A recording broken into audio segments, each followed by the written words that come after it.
Hey everyone, this is Caroline. Thanks for joining me. In the last couple of videos, I was talking about the types of being, the types of consciousness that exists within this universe and beyond, so that you may recognize the type of being that you are. When you do that, you literally remember how you were originally created. And everything starts to make sense. It's almost like you remember how you got here in this body and what it's doing. So that's why this is so important. And so today I want to continue talking about this. And we covered the evolutionary type in the first video and the galactic types. Of course, there's more, but at least I'm giving you an overview so that you can start to ask these questions. In this video, I'm going to cover the universal type. And these are the types of beings that have such a massive consciousness mass that they cannot normally have a physical experience. I mean, they cannot fit, if you will, in physical form. I mean, they could kind of send a particle, a teeny tiny particle of their massive consciousness in human form. And even then, it's a very unique and extraordinary arrangement. Normally it doesn't happen, but on this earth today, there are very unusual circumstances that have required that some of these beings incarnate. And so there are only a handful of those, but they do exist and they're here to do some amazing stuff. So let me start with the life architects. The life architects are the types of the beings that pretty much create the DNA of a new species, of a new type. So if they're creating an evolutionary type consciousness, they're basically the universe scientists. They're going to take the consciousness of source, the energy of source, and kind of reconfigure it in a certain way to give it certain qualities, certain aspects. They are, like I said, the scientists of the universe. Their energy is amazing. Oh my God. They feel so majestic and just stunning. I mean, I see them all the time. They're the light and the consciousness they emanate is pure knowledge. And I know like knowledge sounds so analytical, but it's not. It's kind of like the wisdom of the universe, but from in a scientific way. So anyway, these are those guys. Another category that I also love, I love all of them, but especially those, the Melchizedeks. The Melchizedeks are more the teachers. You know, they feel there's actually what we call the Melchizedek University.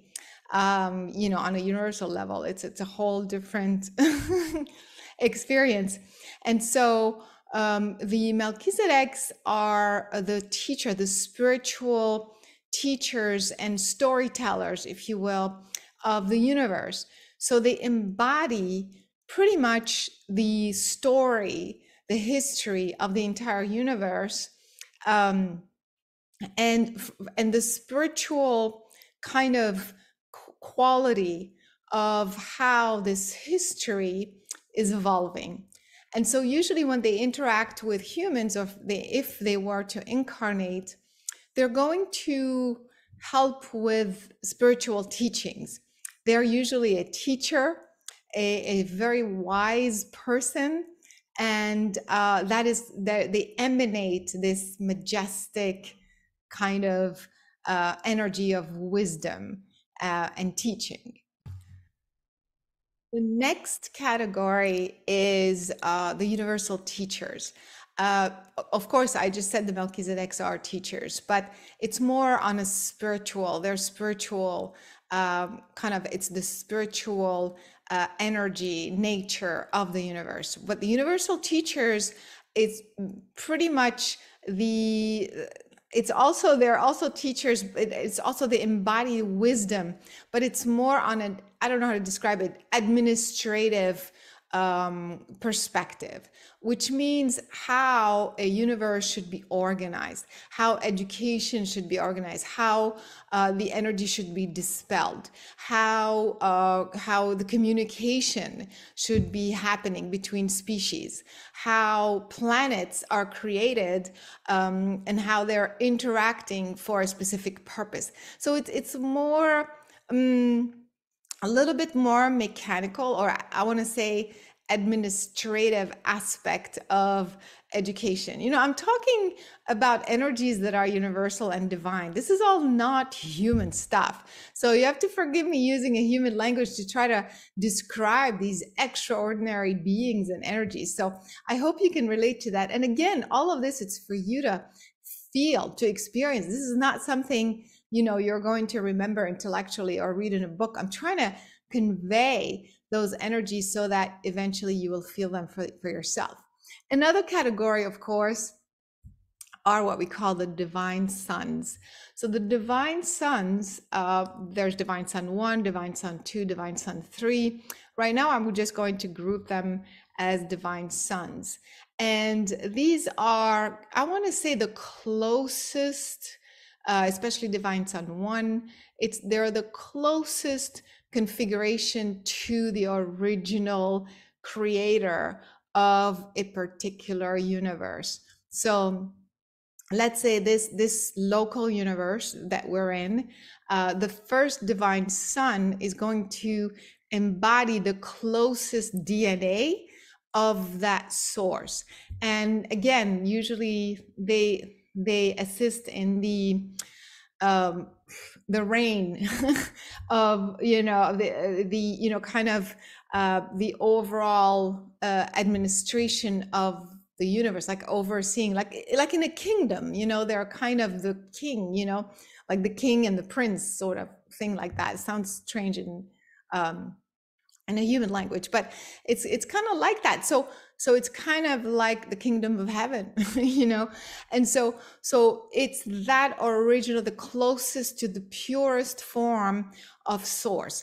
Once in a while, those types of beings are going to incarnate on the planet.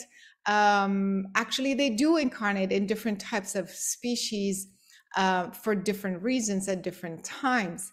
For example, the types of divine son 1 that have existed on earth are Christ, you know, again, and I have nothing to do with the religion. Forget about that. So please, that's not the energy that I'm talking about.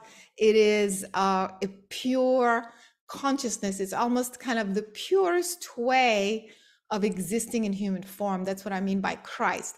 And he happened to, that consciousness happened to be embodied by a human at the time called Jesus. But again, nothing to do with the Christianity thing. So that energy can be embodied by one individual for a very short time, usually, because it's so massive, to perform a specific task, again, to have that experience. So divine son 2 do the same thing, but more on a galactic level. Divine son 3 usually are overseeing the functioning of a planet, not a galaxy, not a universe, but a planet. So again, this is a crash course, an overview of these types of beings so that you may experience them and start the conversation.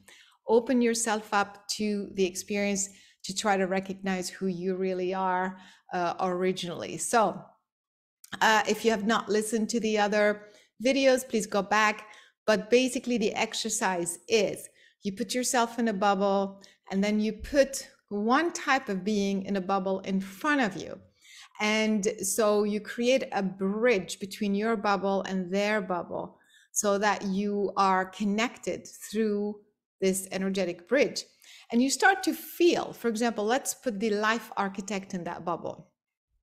And you start to feel, ask to feel the true consciousness of that being? What does it feel like in my body? What am I feeling? I'm feeling expand. I'm feeling filled with light. I'm feeling smart. I'm feeling the size of 3 universes. You know, like you start to feel certain things. There are no words to describe all of this. That's why it's one of those things that your cells need to experience and go through.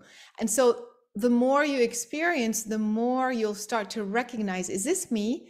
Is this who I really am? Or is it somebody I recognize? Or is it somebody, some energy that I'm working with, and so on and so forth.